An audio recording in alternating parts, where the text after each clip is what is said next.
rise, and when he did, he raised his thumb, smiled, and giggled softly. That was such a heartwarming experience, and that was Neil.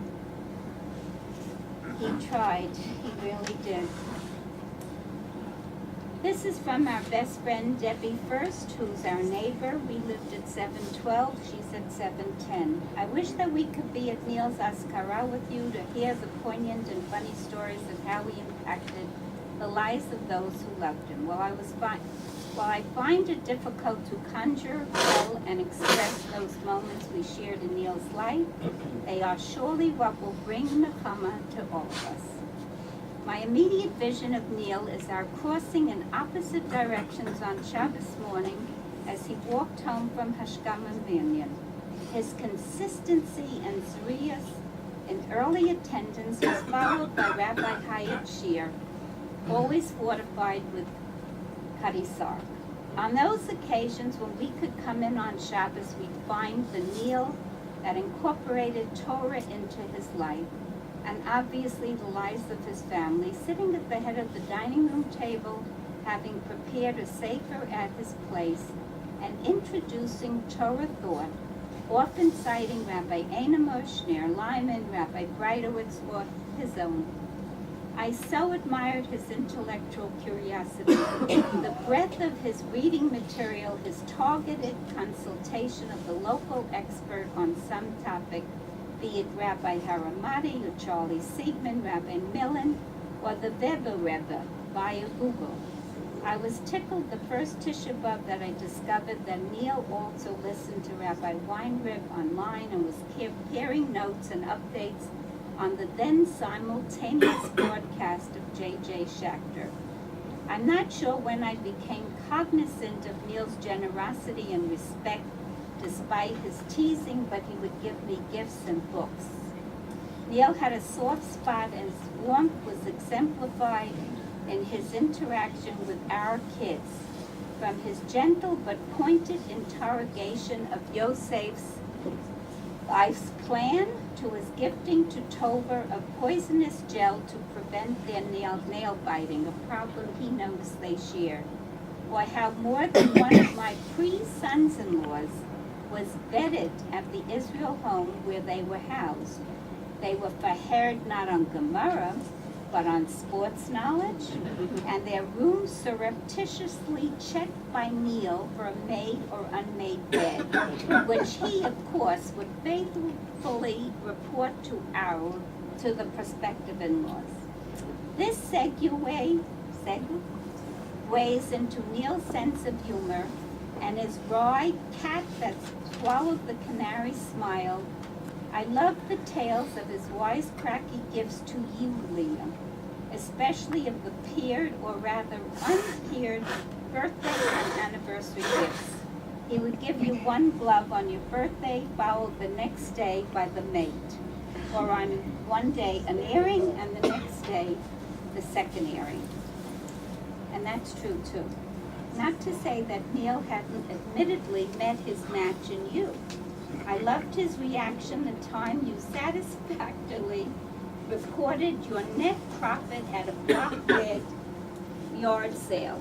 3 and 4 men's suits hanging in the basement closet went quickly for $5. Paraphrasing Neil. Oh, you mean the new ones I just bought in Nordstrom's? This is true. I took his suits and sold them for $5. He hung them in the basement. This was multi-dimensional Neil with multiple talents and real withal to merit my collecting clips of the Sunday New York Times crossword puzzle, which I would not even attempt, but Neil persistently solved and completed. That persistence seemed to carry through after Neil's fall and into his initial recuperation when so many of us were heartened by his willed responses or his few steps at Manicure, where I had a vision of David with his Neil-like gentle encouragement helping his dad down the hallway. how many years did we have contiguous Seders at 7:10 and 7:12? When did Aryeh and Neil start dancing together Lahat, the Shana Haba B'Yerushalayim? And which one of them impersonated Eliyahu Hanabi?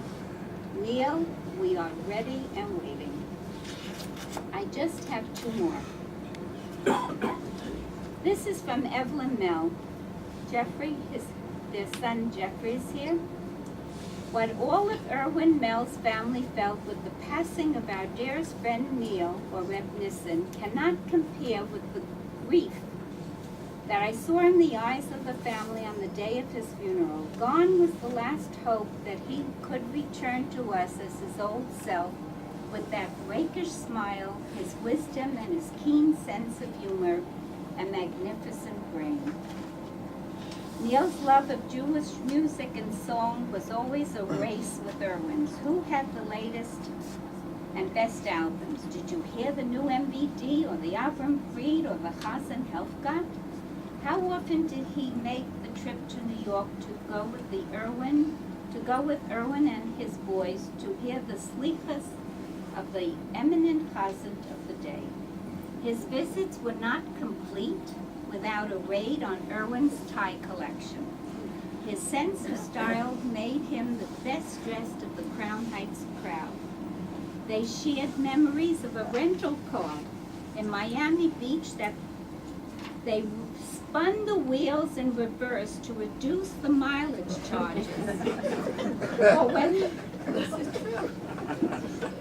Or when they hung this crystal chandelier, Leah was not at home, only to have it come crashing down on the beautiful inlaid dining room table. She never found out, but I did, that Neil had stood on the table and used it as a ladder.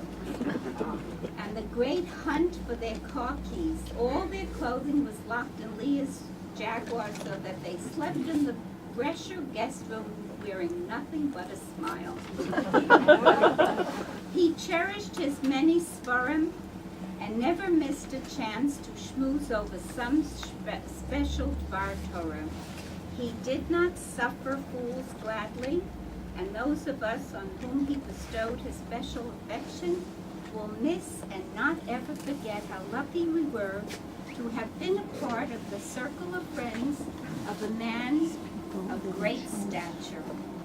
He leaves behind 3 branches of Yirei Shemayim, David, Ari and Susie, Rachel and Ariel, and all his precious Aniqua. This is a translation almost of Ariel and Rabbi Breitowitz.